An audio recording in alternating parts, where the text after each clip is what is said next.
C'est un jeune et talentueux maître de la magie que l'on retrouve aujourd'hui à Fos-sur-Mer. Gus, bonjour. Bonjour David. Tu seras dans 2 petites heures sur la scène du théâtre de Fos. Qu'as-tu réservé au public pour l'occasion? C'est vrai que c'est dans 2 heures là, faut se préparer mentalement.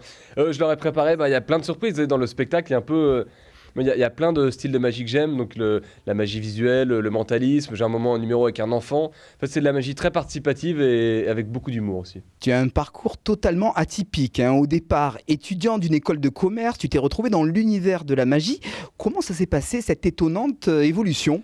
En fait, on m'a offert une cassette de magie. Enfin, ça fait vraiment vieillard, mais enfin non, c'est un DVD, mais historiquement une cassette de Bernard Billis, le magicien du plus grand cabaret du monde.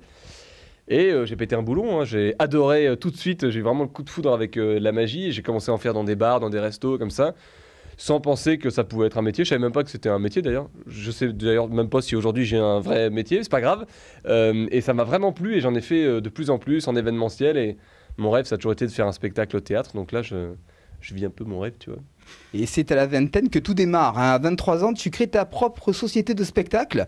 Si j'ai les bonnes informations. Ouais, alors après, société de spectacle, c'est ce que j'ai écrit parce qu'on m'a demandé une biographie et qu'il fallait que ça soit un peu sympa. Je me suis fait avoir alors. Non, mais la vérité, c'est que je faisais des soirées événementielles. Donc, à partir du moment où on envoie des factures à des clients, on parle de société, mais dans l'absolu, j'avais juste une toute petite entreprise de une personne qui faisait de la magie, tu vois. Oui, mais c'est quand même bien à 23 ans d'avoir déjà une envie de pouvoir tout structurer en tout cas. Ouais, alors c'est important de structurer aussi parce qu'au début, quand on peut pas travailler au théâtre parce qu'on n'est pas suffisamment reconnu dans le sens télévisuellement parlant, pour travailler avec les entreprises, il faut être un peu carré. Moi, je sors d'une école de commerce, je vois bien, sans aller jusqu'à la psychorigidité, il y a quand même des bases qui sont essentielles, d'avoir un site, de la com qui soit un peu bien foutu, et pouvoir envoyer des factures, ou même si c'est vraiment pas ma spécialité, moi je suis du genre à envoyer mes factures au bout de 3 mois, mais dans l'idée, c'est important quand même d'avoir une petite structure, quoi. Comment tu t'es retrouvé à participer à l'émission La France, un incroyable talent sur M6?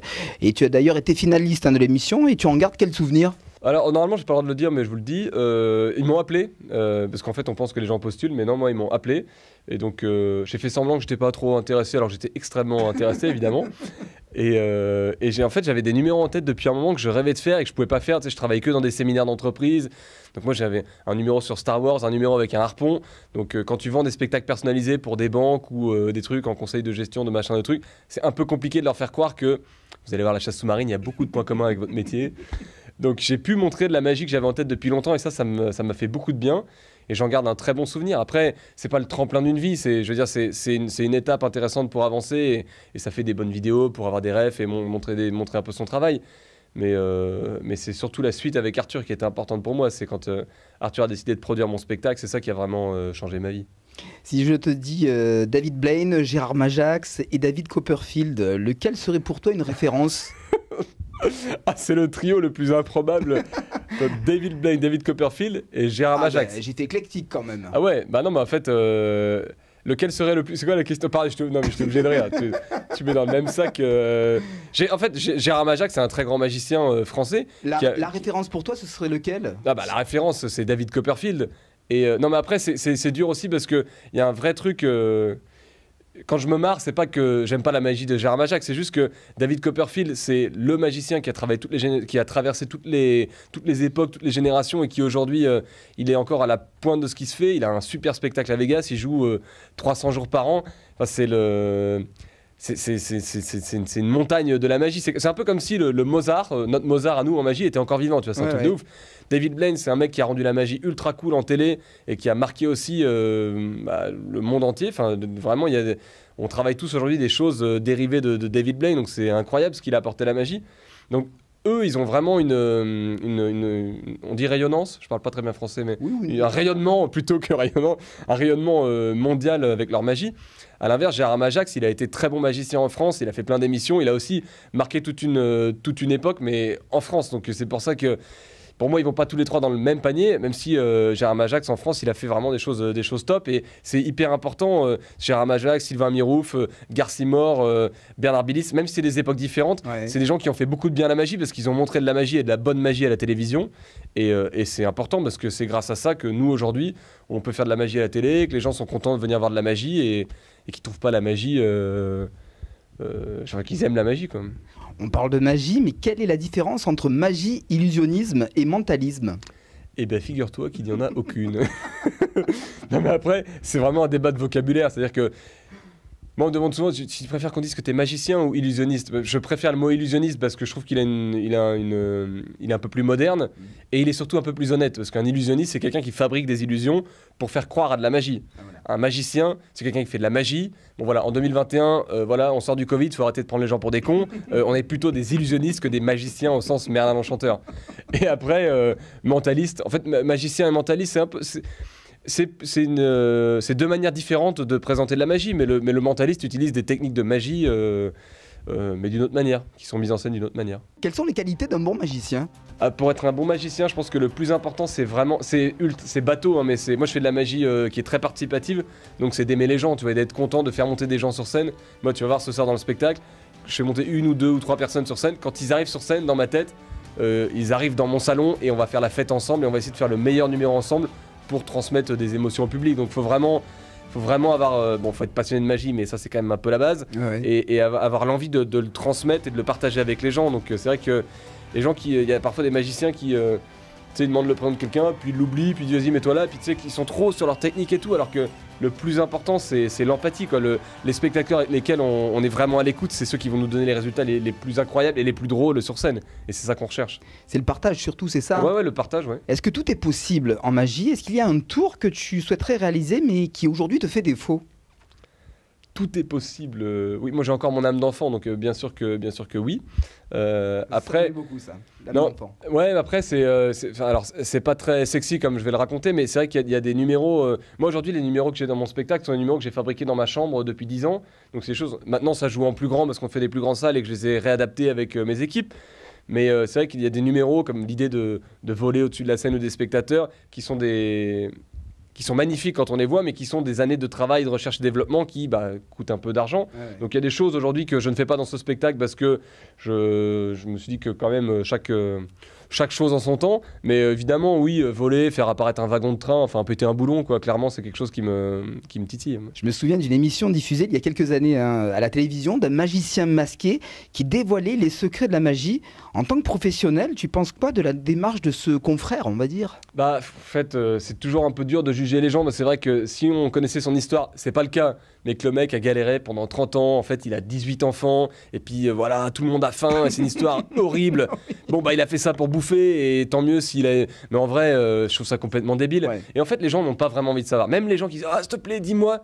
Si on leur dit comment ça fonctionne, ils sont forcément déçus parce que tu peux pas remplacer l'émotion magique que tu as ressentie le temps d'un numéro par une explication physique ou matérielle. Enfin, c'est trop triste. Même une manipulation où quand on te dit, en fait, quand je la fais disparaître, la carte elle est là.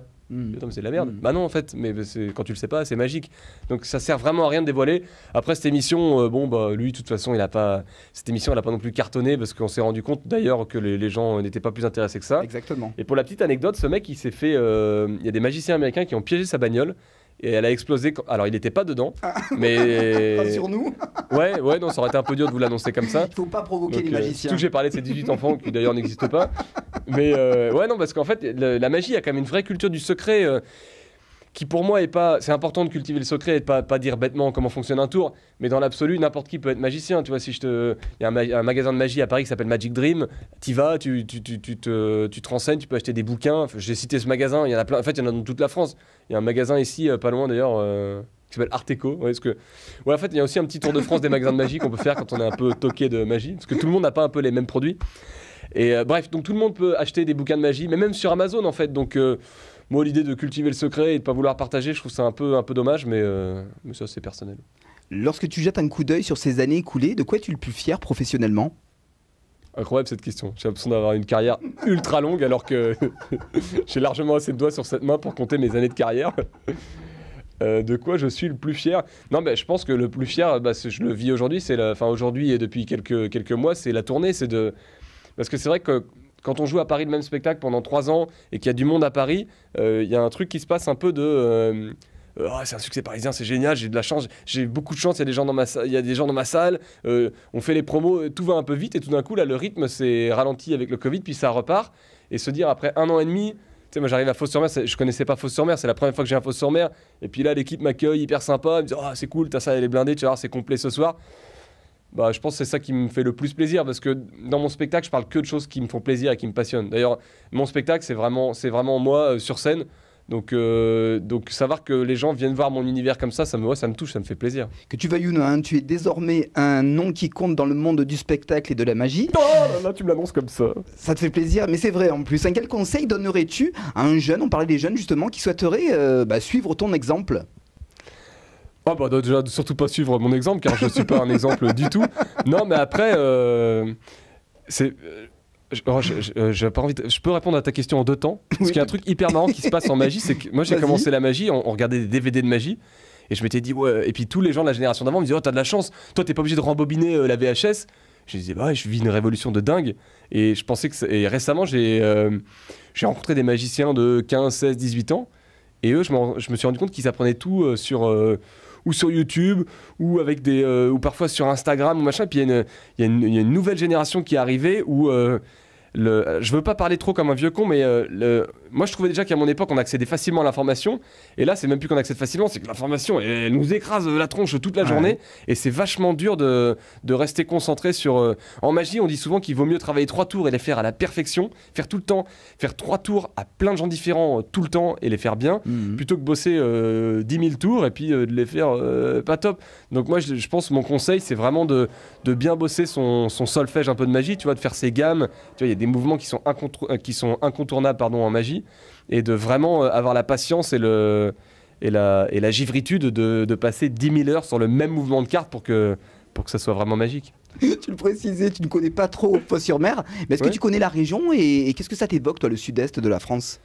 Ah bah je connais un petit peu la région parce que ma future femme est de Marseille. On se marie l'année prochaine, donc j'ai évidemment Marseille dans mon cœur. Je connaissais pas très bien Marseille avant d'être avec ma femme, mais j'aime beaucoup. Après, je suis pas venu beaucoup, donc j'ai encore beaucoup à découvrir, je pense. Et puis j'avais l'impression de bien connaître Marseille, et puis là on est pas très loin de Marseille. D'un coup c'est Fos-sur-Mer, et je vois que c'est carrément, c'est complètement différent. Et puis il se passe plein d'autres choses dans cette région, donc j'ai hâte d'en découvrir un petit peu plus, quoi. Tu es actuellement tourné avec Gus Illusionniste en parallèle. Est-ce qu'il y aurait d'autres projets peut-être?